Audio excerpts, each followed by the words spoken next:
Hey guys, it's Brian from One Stop Board Shop. These are the most frequently asked Onewheel questions. Are Onewheels easy to ride? How long does it take to learn how to ride? So that question really depends on your proficiency. We've seen people pick it up in 15 minutes. We've seen people take a couple of weeks to a couple of months to really get it down. It really depends on how balanced you are as an athlete, as a rider, if you've ever done board sports before. But realistically, if you've never done anything before and you've got pretty decent balance, you could pick it up in anywhere between 15 minutes to an hour and actually be riding. How long does a Onewheel take to charge? If you've got an XR Pint, it's going to be 2 hours. If you've got a GT, it's 2.5 hours. If you've got a Pint X, it's just over 2.5 hours, about 10-15 minutes over 2.5 hours. Are Onewheels waterproof? Onewheels aren't waterproof. They do have better seals now in the Pint X, and GT days. The gasket in the controller and battery box are better than they used to be in the V1 Plus and XR days. That being said, I definitely recommend if you're at home getting a Badger waterproofing kit, or if you want to come to One Stop Board Shop and get your board serviced and waterproofed by us, we can do that as well. But I definitely recommend getting your board waterproofed if you're going to ride in any wet conditions. And even with the full waterproofing, we still don't recommend riding in submerged environments. Can you take a Onewheel on a plane? So the only Onewheel right now that you can take on a plane, current gen, is a Pint, because the TSA has a battery designation, and the Onewheel Pint is the only battery that is under the designation. Every other Onewheel, currently out there, XR, GT, Pint X, the battery is over the designation, and you cannot fly with those devices. I would also recommend that you reach out directly to your airline,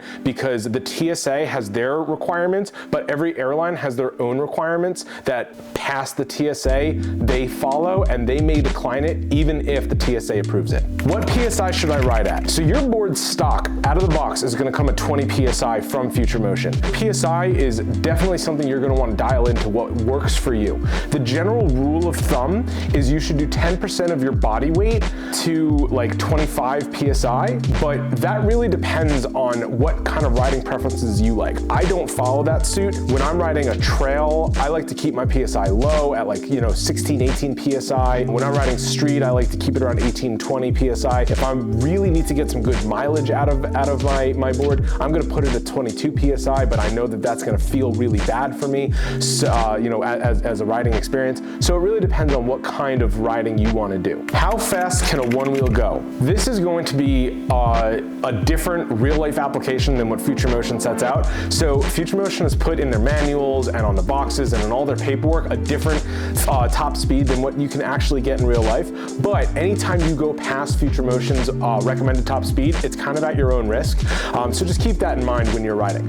XRs go up to 19 miles an hour. Pint goes up to 16 miles an hour. The GT goes up to 20 miles an hour.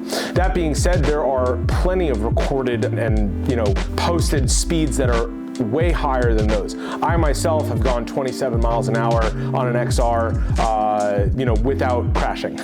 So there are definitely different speeds that you can get to depending on what aftermarket equipment you put on, your riding ability, your weight, the environment you're in, etc.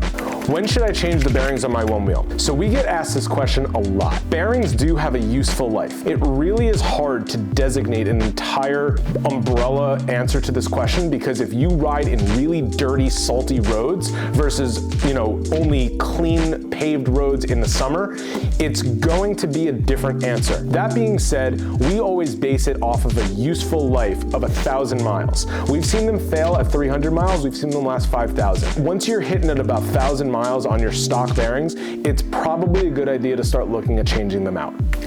How long does a Onewheel tire last? This is going to be a very similar answer. We've seen tires die way earlier than we expected and last way longer than expected. It really depends on the factors of what you're riding. The stock tires that come on a Onewheel, Vega for V1 through XR, and the stock, I think it's a Unili that goes from the Pint through the GT, they will last probably a good 1,500 to 2,000 miles. You can probably get a little more of that if you're really not, shredding too hard. If you're looking at aftermarket tires, I would definitely take a look at our tire video on our channel that goes into a little bit more depth about this. What What is the range of a one wheel? So the range of a one wheel depends on which model you're getting. Let's go back all the way to the history. V1 and Plus, they were about 5 to 7 miles. And then when the Plus expanded their range to the XR, which is the One Wheel Plus XR, that one extended the range to 12 to 18 miles.